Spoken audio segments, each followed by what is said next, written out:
기도하는 시간 되기를 축복합니다. 오늘 본문은 너무 잘 아는 말씀으로 특별히 사도 요한이 쓴 요한 1서는 그의 인생 노년에 쓴 편지입니다.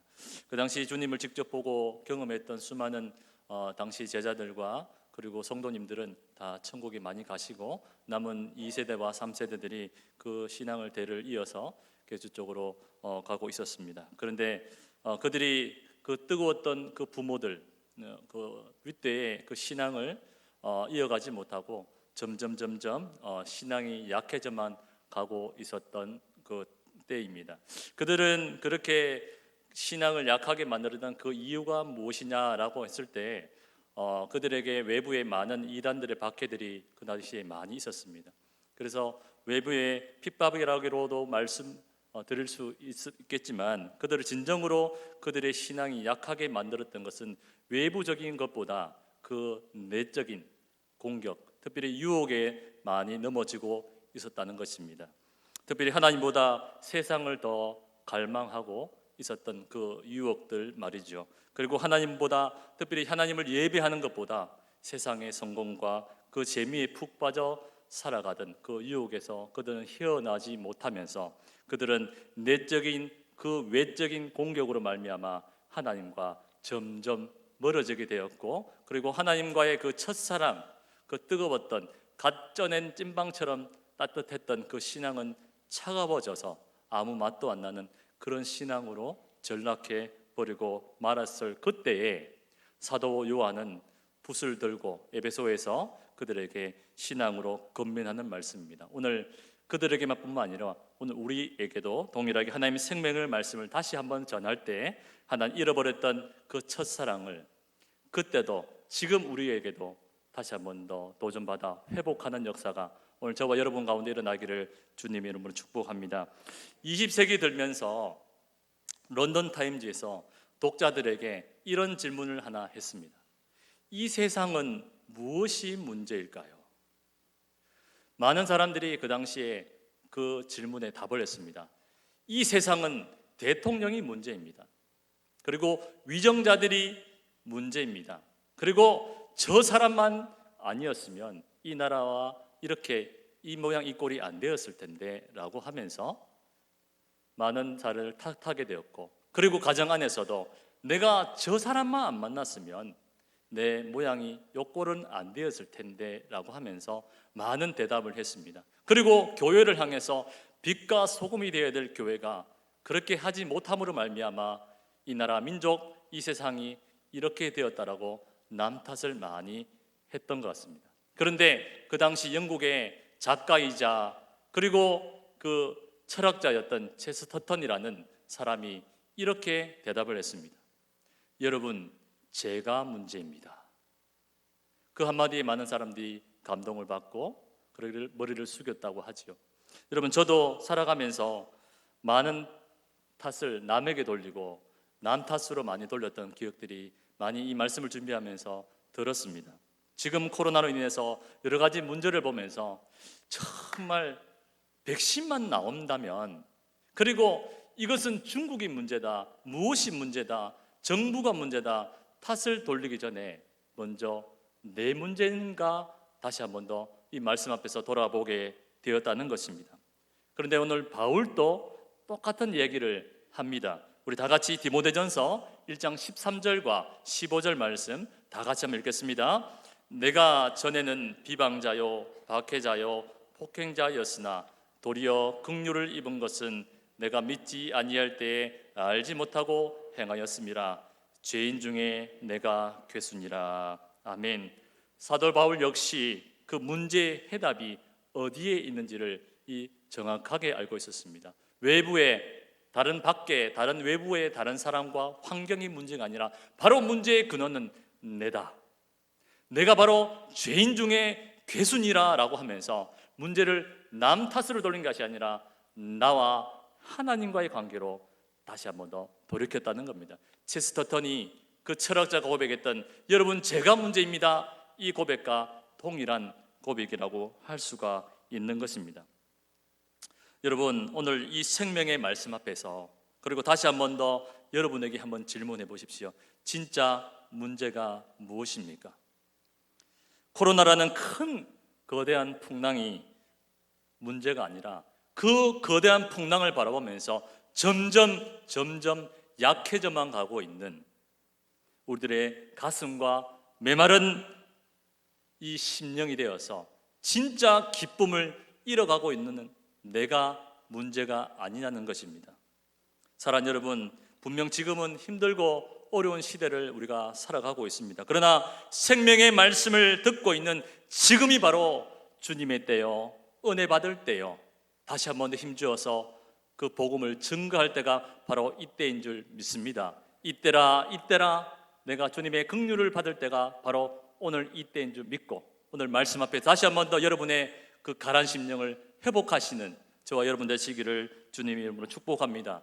그렇다면 오늘 진짜 문제의 근원을 오늘 두 가지 말씀으로 한번 진단해 보면서 다시 한번 여러분을 회복할 텐데, 우리 첫 번째는 여러분 문제가 무엇입니까? 내가 문제인다는 것입니다. 오늘 1절과 2절 말씀 우리 다 같이 한번 더 읽겠습니다. 태초부터 있는 생명의 말씀에 관하여는 우리가 들은 바요, 눈으로 본 바요, 자세히 보고 우리의 손으로 만진 바라. 이 생명이 나타내신 바 된지라. 이 영원한 생명을 우리가 보았고 증언하여 너에게 전하노니 이는 아버지와 함께 계시다가 우리에게 나타내신 바 된 이시니라. 아멘. 태초부터 계셨고 지금도 계신 그 생명의 말씀이 누구에게? 바로 우리에게 나타나셨다라고 말씀합니다. 그런데 놀라운 것은 오늘 사도 요한은 우리가 직접 볼 수 없었던 그 하나님을 말씀이신 예수 그리스도를 통해서 우리가 이제는 듣게 되었고 보게 되었고 그리고 직접 만져볼 수 있게 되었다라고 말합니다. 지금은 여러분 비대면의 시대입니다. 정말 터치한다, 만진다, 참 부담스러운 단어를 오늘 하고 있는 것이죠. 오늘 여기 구청 직원이 와 있으면 깜짝 놀랄 일 아니겠습니까? 만진다, 터치한다, 부담스러운 시대를 살아갑니다. 여러분 그러고 보니 참 오래된 것 같습니다. 그때가 그리워지기도 하고요. 악수하려고 손을 내밀으면 약간 이렇게 주저하게 되고, 주먹으로 해야 되나 손을 펴야 되나 여러 가지 갈등을 겪고 있는 때가 바로 이때가 아니겠습니까? 그런 여러분 이런 상황 가운데 점점 무엇이 문제인가?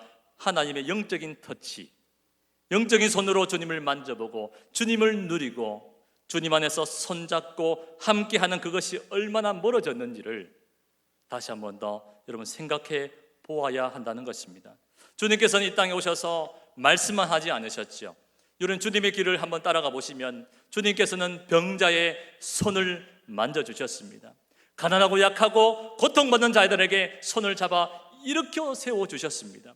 가족으로부터 버림받은 그 불쌍한 혈류증 여인의 손을 잡아 일으켜 세워주시고 회복하신 분이 바로 우리 주님인 줄 믿으시길 바랍니다. 더군다나 저와 여러분에게 직접 찾아와 주셔서 여러분을 그냥 버려두지 아니하시고 여러분을 손잡아 일으켜 주신 분이 누구시냐는 것입니다.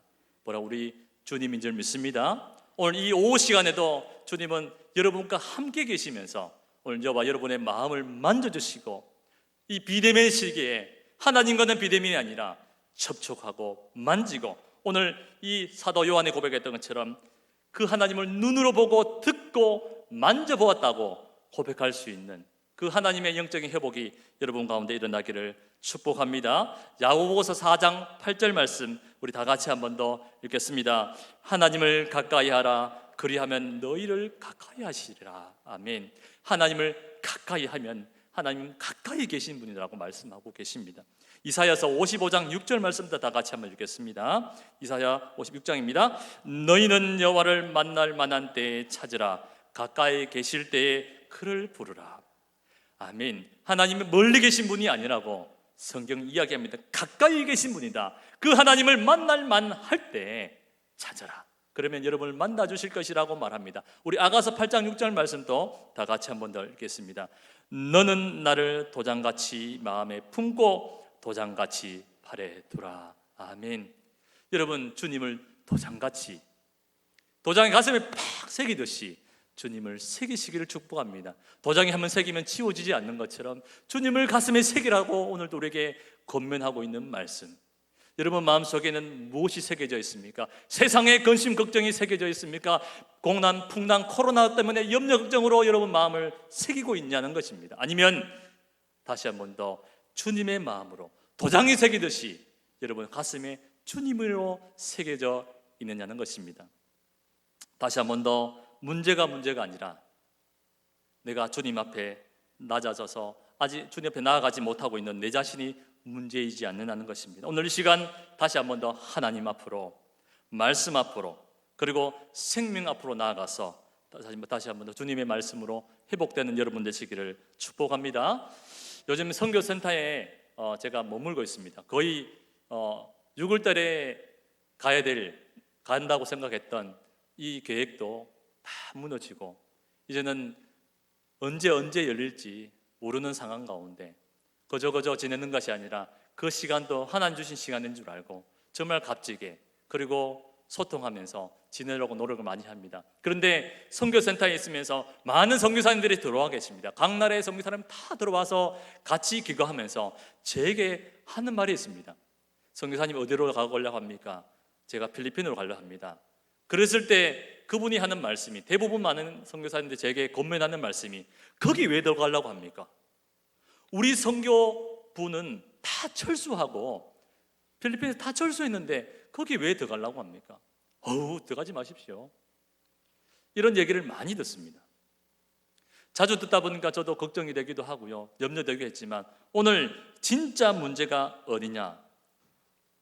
제가 어디로 가지 부족한 데가 그래도 지금 이 코로나 상황 속에서도 하나님이 원하시는 곳에 가야 하는 이유가 뭐냐는 것입니다.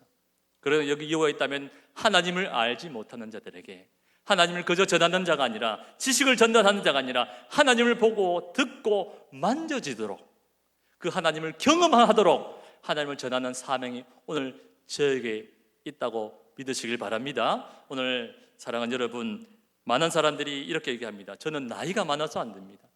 돈이 없어서, 능력이 없어서 안 됩니다 라고 하는 분들이 많고요, 코로나 때문에 지금은 안 됩니다 라고 하는 사람들이 많습니다. 그러나 빈털터리 나이 많고 아무 소망이 없던 그 모세에게 찾아오셔서 내가 너를 통해서 그들을 이끌어내리라, 두려워하지 말라고 고백했던 하나님이 오늘 오후 이 시간에도 저와 여러분에게 동일하게 말씀하시면서 두려워 말라, 내가 너와 함께 있어서 모든 일을 가능케 할 것이니 다시 한 번 더 해보자 라고 하시는 그 말씀을 여러분 가슴판에 새기시기를 축복합니다. 어떤 분이 이런 꿈을 꿨다고 하지요. 꿈을 꿨는데 홍수에 많은 것들이 떠내려갑니다. 집도 떠내려가고 물질도 떠내려가고 세상 사람들도 그 물에 다 휩쓸려서 떠내려가고 있는데, 가만히 살펴보니까 목사님도 떠내려가고 교회도 떠내려가고 성도들도 다 같이 떠내려가더라는 것입니다. 그래서 그분이 깜짝 놀라서 꿈에 깨서 눈물로 기도를 했다고 하는 그 꿈 얘기를 들어본 적이 있습니다.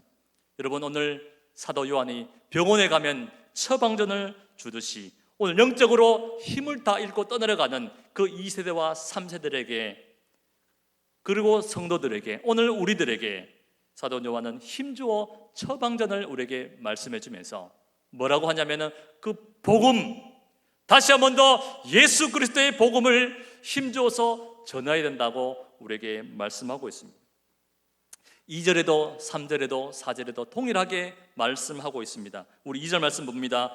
이 영원한 생명을 우리가 보았고 증언하여 너희에게 전하노니. 3절입니다. 우리가 보고 들은 바를 너희에게도 전함은. 4절에도 이것을 우리가 쓰면. 그들은 당시 예수님을 몰랐을까요? 지금 우리에게도 예수님을, 복음을 모르는 사람이 오늘 여기에 누가 있겠습니까? 그러나 그저 아는 지식적인 하나님이 아니라 다시 복음으로 돌아가서 다시 복음을 들어서 다시 여러분에게 복음을 생생하게 보고 듣고 만져지도록 들려줘야 된다고 말씀합니다. 여러분 다시 여러분 심령 가운데 세상의 문제가 아니라, 코로나가 문제가 아니라, 세상의 어려움이 문제가 아니라 나와 하나님과의 관계 속에서 하나님을 듣고 만지고 경험하는 그 하나님이 오늘 이 오후 예배 가운데 회복되어지시기를 다시 한번 더 주님 이름으로 축복합니다. 두 번째입니다. 무엇이 문제입니까? 우리가 문제입니다. 우리 3절 말씀 다 같이 한번 더 읽겠습니다. 우리가 보고 들은 바를 너에게도 전함은 너희로 우리와 사귐이 있게 하려 함이니 우리의 사귐은 아버지와 그의 아들 예수 그리스도와 더불어 누림이라. 아멘. 이 2절에서 3절에도 두 번 반복합니다. 우리가 사귐이 있고, 이 사귐 코이노니아라는 이 말은 함께, 이 쉽게 말해서 한 마음 한 뜻으로 그리고 한 곳을 바라본다라는 뜻입니다. 이는 초대교회 성도들이 많이 가졌던 교제에서 많이 드러나게 됩니다. 힘들 때 힘든 사람만 힘든 것이 아니라 같이 힘들어하고, 배고플 때 배고픈 사람만 배고프고 배부른 사람만 배부른 것이 아니라 같이 배고파하면서 떡을 띠고 마음을 나누고 그리고 서로 사랑하는 그 아름다운 공동체, 이것이 진정 코이노니아, 여기서 말하는 사귐이 있다라는 그 사귐의 뜻입니다. 이번 선교 훈련을 받으면서 성도들 많은 기도를 통해서 또 거기서 훈련 받는 중에 이런 예화를 하나 들었습니다. 일본에서 어느 선교사님이 전도 축제, 우리 교회를 치면은 이 새생명 축제 같은 축제를 해서 많은 지역 사람들이 와서 이제 복음을 전합니다. 그리고 이제 복음으로 초청하는 저녁 시간에 눈을 감아서 이제 얘기합니다. 지금 이 시간 예수님을 영접하기만 한다면 다음 이후에 죽음 이후에는 영원한 천국을 소유하게 될 것입니다. 혹시 예수님을 영접하고 싶으신 분들은 손을 들어서 표해 주십시오 라고 했더니 한 사람도 손을 들지 않더랍니다. 그래서 어찌어찌 예배를 다 마치고 이제 정리를 하려 하는데 일본 노 부부가 그 선교사님에게 찾아와서 이렇게 얘기합니다. 당신은 왜 우리가 영원토록 살고 싶어 한다고 생각합니까? 더군다나 천국은 가고 싶지 않습니다. 다만 내가 죽음 이후에 내 조상이 있는 곳으로 가고 싶습니다 라고 얘기하더랍니다. 여러분, 아무리 금으로 지은 좋은 집일지라도 혼자 산다면 그것이 뭐 그리 좋은 집이고, 아무리 좋은 음식이라도 혼자 그 음식을 먹고 있다면 그 음식이 얼마나 맛이 있겠냐는 것입니다. 여러분, 천국이 어떤 곳입니까? 무엇을 지었고 어떤 음식을 먹고 어떤 대접을 받는 곳이 아니라 천국은 함께 예수님과 더불어 백성들이 모여서 교제하고 찬송하고 예배하고 그리고 예수님을 만지고 듣고 경험하는 그곳이 바로 천국 아니겠냐는 것입니다. 주님께서 진정으로 원하는 것이 무엇일까요?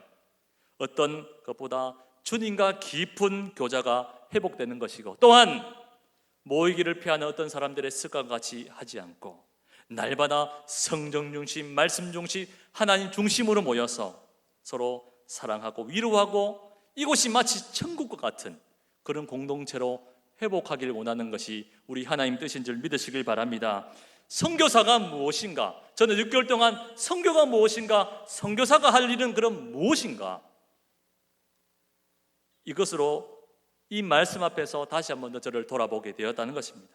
바로 선교사는 그곳, 그 현장, 선교사가 발을 딛고 가는 그 현장마다 이런 공동체, 천국 공동체를 회복하는 곳, 그것이 바로 선교사의 일인 줄 믿으시기 바랍니다. 우리 하나님은 이 땅에 어떤 이론이나 교리를 보낸 것이 아니라 바로 독생자 아들을 이 땅에 보내신 줄 믿으시길 바랍니다. 지금 또 하나님께서는 당신의 아들을 세상 어두운 곳, 지금 또 보내셔서 진정한 주님과 성도와의 사랑이 가득한 성도의 그 천국 공동체로 회복하길 원하시는 것입니다. 바라기는 그러한 주님의 깊은 상인과 함께 성도와의 우리 공동체가 그러한 천국 공동체로 날마다 모여서 기도하고, 특별히 11월 8일부터 특별 새벽 기도 가운데 정말 하나님 앞에 나와서 무릎 꿇고 함께 기도할 때 하나님의 회복의 역사뿐만 아니라 이 가운데 성령의 충만한 역사가 이 가운데 일어나게 되기를 주님의 이름으로 축복합니다. 오늘 말씀에는 이러한 개인 그리고 공동체가 회복될 때 무엇이 넘쳐난다고 말씀하냐? 바로 기쁨이 충만하게 할 것이다 라고 말합니다. 우리 4절 말씀 다 같이 한번 읽겠습니다. 우리가 이것을 쓰면 우리의 기쁨이 충만하게 하려 함이라. 아멘. 그냥 기쁨이 아니라 여기서 보니까 기쁨이 충만할 것이다. 단순한 기쁨, 순간적인 기쁨이 아니라 주체할 수 없는 기쁨, 그 기쁨으로 충만케 할 건데, 그것이 잠시 잠깐 기쁨이 아니라 계속 유지하는 기쁨으로 충만케 될 것이다 라고 우리에게 말씀합니다. 여러분, 언제 여러분은 기뻤습니까? 저도 한 2주 동안 장염을 앓았습니다. 무엇을 잘 먹었는지 장염을 한 2주 동안 앓으면서 흰죽, 죽 이런 것만 먹고 있다가 이제 장염을 회복하고 난 뒤에 가족들과 함께 만둣국을 어떻게 먹었습니다. 그 만둣국이 얼마나 맛있는지, 평소 때 만둣국이 아니라 2주 동안 죽만 먹다가 먹는 만둣국은 기쁨이 아니라 약간 행복감도 약간 느낄 만큼, 행복하다라는 마음이 느낄 만큼 맛있었던 그 만둣국을 기억합니다. 여러분, 그러나 그 만둣국 한 그릇뿐만 아니라 세상이 다 치주도 채우지 못한 기쁨이 바로 우리 하나님 안에서 누린 기쁨 아니겠습니까? 가만히 생각해 보면 주님과 함께 먹고 마시고 하루 온종일 주님으로만 채워도 다 채울 수 없는 기쁨이, 그 한량없는 기쁨으로 넘쳤을 때를 한번 생각해 보십시오. 진짜 기쁠 때는 주님 안에서 예수님과 친밀한 교제가 넘칠 때 아니었습니까? 이 세상의 기쁨은 잠깐 왔다 가는 기쁨이었다면 우리 하나님의 기쁨은 충만한, 넘치고 흘러서 내 많은 이웃들에게도 흘러가도록 하는 기쁨 아니겠냐는 것입니다. 곰곰이 생각해 보면 다시 한번 여러분에게 질문해 주십시오. 나에게 지금 그런 기쁨이 있는가? 못 먹어도 못 입어도 주님 한 번만으로 행복했던 그 기쁨이 여러분의 가슴에 흘러넘치고 있는가? 하나님과 그 사랑이 회복될 때 여러분 예배드리고 싶고 기도하고 싶은 것 아니겠습니까? 찬송 한 곡자가 흘러나오면 가슴이 찡하고 목소리가 메어지는 것 아니겠냐는 것입니다. 나 주님의 기쁨 되기 원하네. 우리 하나님의 기쁨 되길 원하면서 찬송이 흘러넘칠 때 목이 메이고 정말 주님의 기쁨으로 한량없는 기쁨. 여러분, 주님과 기쁜 사귐이 충만할 때 값비싼 향유가 아깝지가 않는 것입니다. 목숨을 걸고라도 기어서라도 주님의 옷자기라기로 만지면 내가 회복된다는 그 간절함이 있는 그것, 그럼 주님 안에서 있는 줄 믿습니다. 여러분, 삶이 힘들고 어렵지요. 그래도 머리를 숙이지 마십시오. 억지로라도 머리를 들고 주님을 바라보십시오. 우리 주님이 기뻐하시는 것, 저는 주님이 이럴 때 기뻐하시더라고요. 정말 지금 주님 100점 받았습니다라고 100점을 줄 때 하나님 기뻐하시겠지만, 그것보다 지금 머리 들 힘조차도 없는 그런 사망의 엄침한 골짜기를 지나가고 있는 그때에도 내 머리를 잡아 이끌어서라도 주님 쪽으로 바라보는 것, 마치 그 장대에 달린 노뱀을 바라보듯 주님을 억지로라도 바라볼 때 하나님이 기뻐하시더라는 겁니다. 지금 코로나로 힘들고 어려운 이때를 지나가는, 마치 구렁에 빠진 듯하게 사막의 엄침한 골짜기를 지는 듯하게 그런 어려운 진흙탕을 걷는 어려울 때에 여러분 억지로라도 머리를 들어서 주님 편을 바라보십시오. 그럴 때 주님 여러분의 몸과 마음과 심령을 회복하는 줄 믿습니다. 그래서 선교는 정복이 아닙니다. 선교는 주입이 아니라 한국교회를 옮겨놓는 것이 선교가 아닙니다. 선교는 주 안에서 한 가족으로 그들을 인정하고 그들을 존중하고 그들을 아무 조건 없이 사랑하는 것, 그것이 진짜 선교고, 그래서 하늘의 기쁨을 그들에게도 맛보게 하는, 이야, 교회는 그냥 왔다 갔다 하는 것이 아니라 이런 기쁨이 있구나, 이것이 진짜 하늘의 기쁨이구나, 천국이구나, 이것은 세상이 주는 기쁨과는 비교할 수 없는 기쁨, 그들에게도 맛보게 하는 그 자가 바로 선교사인 줄 믿으시길 바랍니다. 바라기는 제가 그런 선교사가 될 수 있도록 여러분 기도 많이 부탁드리겠습니다. 이제 말씀을 마치고자 합니다. 휴게소에 가보니까 꼭 휴게소에 가면 이 트로트가 나오는 가판대가 있습니다. 트로트가 막 나오는데 그 옆에 보면은 이 인형들이 막 춤을 춰요. 뭐 강아지 인형, 뭐 토끼 인형 해서 춤을 추고 있는데, 그 현란하게 추는 그 이 강아지가 스스로 추고 있는 것이 아니라 뒤에 보면은 태엽이 감겨 있습니다. 그 태엽이 감겨져서 그 태엽이 서서히 풀리고 풀리다가 언젠가는 그 요란하게 춤을 추던 그 강아지도 점점 힘을 잃고 서게 되는 것이죠. 우리 인생에도 주님이 여러분에게 태엽을 감아 놓았다면 저와 여러분도 서서히 설 날이 오지 않겠습니까? 힘들고 어려운 상황을 지나가고 있지만 하나님과 관계를 회복하고 그리고 공동체의 불같은 영성을 다시 한 번 더 뜨겁게 회복하여서 한량없는 기쁨이 저와 여러분 가정과 공동체와 여러분 심령에 강물처럼 흘러넘치시기를 주님의 이름으로 축복합니다. 변찮는 주님의 사랑과 보혈의 공로를 오늘도 내일도 주님 오실 때까지 힘차게 이왕이면 뜨겁게 찬송하시다가 주님 나라에 거하시기를 다시 한 번 더 주님의 이름을 축복합니다. 우리 시간에 말씀을 생각하면서